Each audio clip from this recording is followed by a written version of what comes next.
Hello everyone. I am going to give you guys just a little summary about painting your signs. You'll have your board. I have a sign that I'm painting for a customer, so I thought that that would be probably a good way to get it done and show you guys how the painting process works.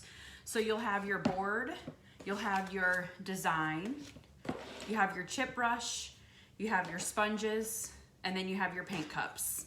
The larger paint cup is what you will use to paint the background of your sign. Mine's already painted, so I painted mine using white paint. You want this to be pretty smooth. So when using a chip brush, you do not want a lot of paint. It's not like painting a wall. You want the paint, if you paint too much paint on there, it'll cause ripples. And so when you put your design on there, it will, and then you go to stencil it, it will cause ripples in your paint. So you want it to be as smooth as possible. So when you're using your chip brush, put on small amounts of paint.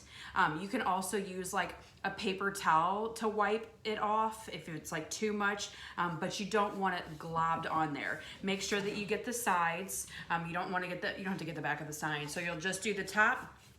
I go with the grain of the wood, so the design fits both ways on your sign, so it can go vertical or horizontal. So just make sure that you go with the slats of the wood.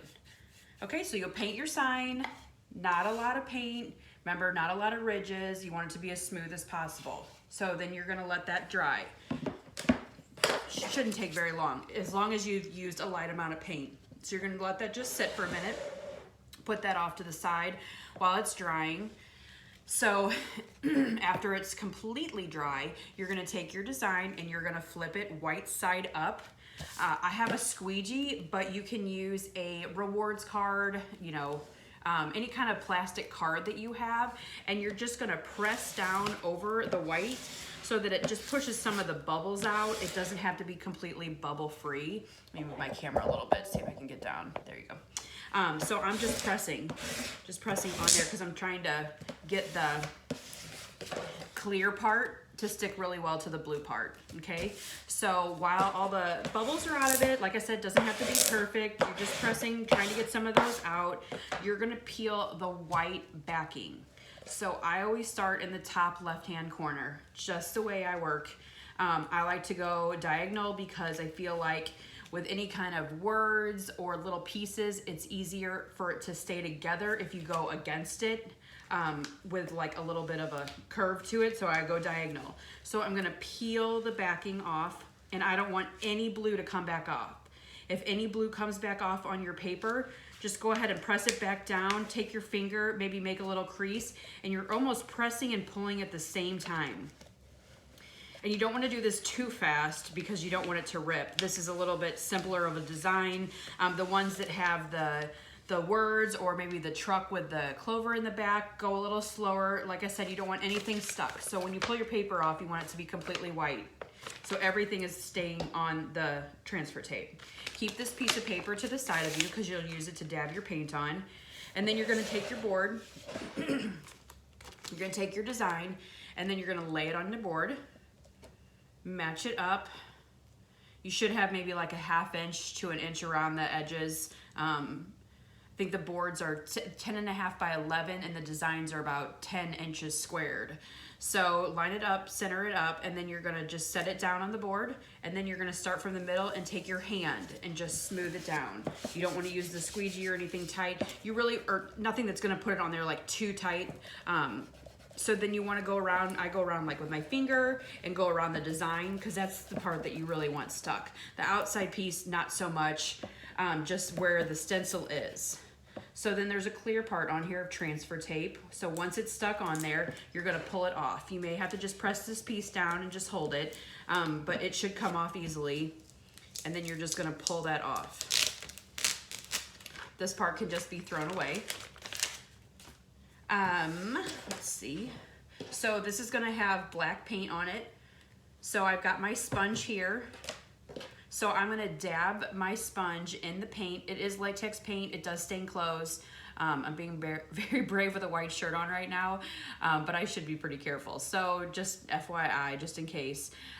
So take the sponge, dip it in the paint, wipe it off on the side of the cup so that there's almost no paint. And I always dab some off first. So I'm gonna use the paper that I had next to me. So use the back side where it has the grafts, because this is slick and it'll come right off. It'll like just wipe, it's too wet. So use this back side. So you're gonna dab some off, and then you're gonna go to your design. There's no rhyme or reason how you start. A lot of people start like top to bottom. That way once you get to the bottom, you can go back up to the top and keep adding paint. So you're just gonna dab the paint on. So it's okay, I'm gonna show you this. If you can see, there's almost no paint on there, and that's the way you want it to look. If you put too much paint, if you go from the sponge into the paint to the board, it's too much paint, and it can seep around the edges of the stencil, and it will cause it to bleed. So you want to use almost no paint. So I'm gonna go ahead and go back in, wipe it off on the cup, maybe do a couple dabs here, and then go back to my stencil. And that's it. So I'll go ahead and fill in the arrow. I'm gonna get a little braver since it's a bigger piece, and I've done this quite a few times. I'll add a little bit more paint to mine.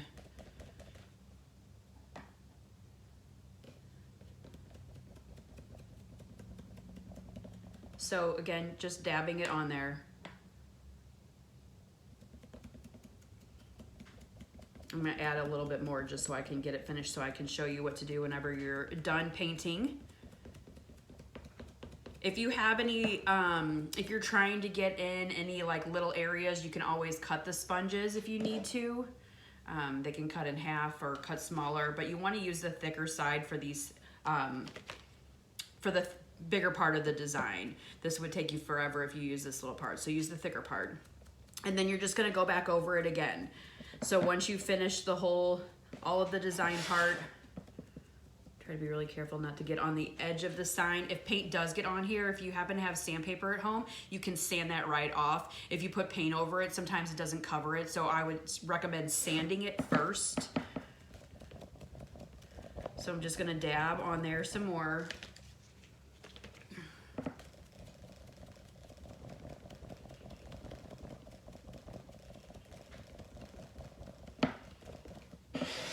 So the top looks pretty good. I just need to fill in the arrow a little bit more. I'll put a little bit heavier paint on it.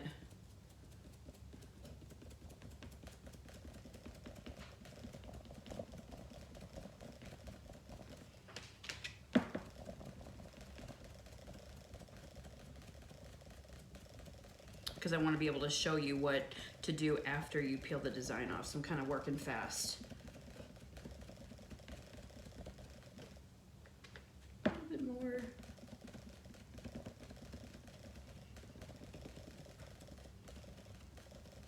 Okay, so now that I'm finished with it, I have these little metal pickers at home. You can use a safety pin, a toothpick, you can use your fingernails. You just want to get something that's sharp enough just to peel this little edge off, and so you're just going to pull it. I pull away from the grain, against the grain when I do this, so I'm going to come towards me since the grain is running horizontal. That's all. You just peel that off. So this is trash, set that to the side. And then for the little pieces that are inside, again, safety pin, a straight, if you have like a sewing needle or a toothpick, anything that's sharp. Sometimes your nail, like I said, will even grab it. You'll just grab the piece and then you're just gonna pull up. I recommend not waiting until your paint is dry. You wanna pull it when it's semi-wet. I do this a lot, so I usually peel it when it's wet, but be very careful that when you're doing this, you're not touching any of the wet paint and getting it on any place on your board. So I recommend like just waiting maybe like 2 minutes, and then you're gonna go ahead and you're just gonna peel it off. So I'm gonna go in and try to get all these little pieces out that are stuck into the letters, because obviously when you peel the vinyl, it's not attached to the inside of the letters. Stuck on my finger. And that's it. And now I have a sign. This is for a local business. So this will have a frame that's added around it, and she'll hang it outside so people know where to go when they get there. So it didn't look like maybe there was a lot of paint when the stencil was on there, but it looks great now and it's full and the paint looks good. So that is how you are going to paint your signs. I hope you guys enjoy doing this. We used to have a workshop here in Arnold, and now we do a lot of at-home projects. So we have a website called www.pinchofsaltstl.com. You can follow us there. We're also on Instagram. We have a website.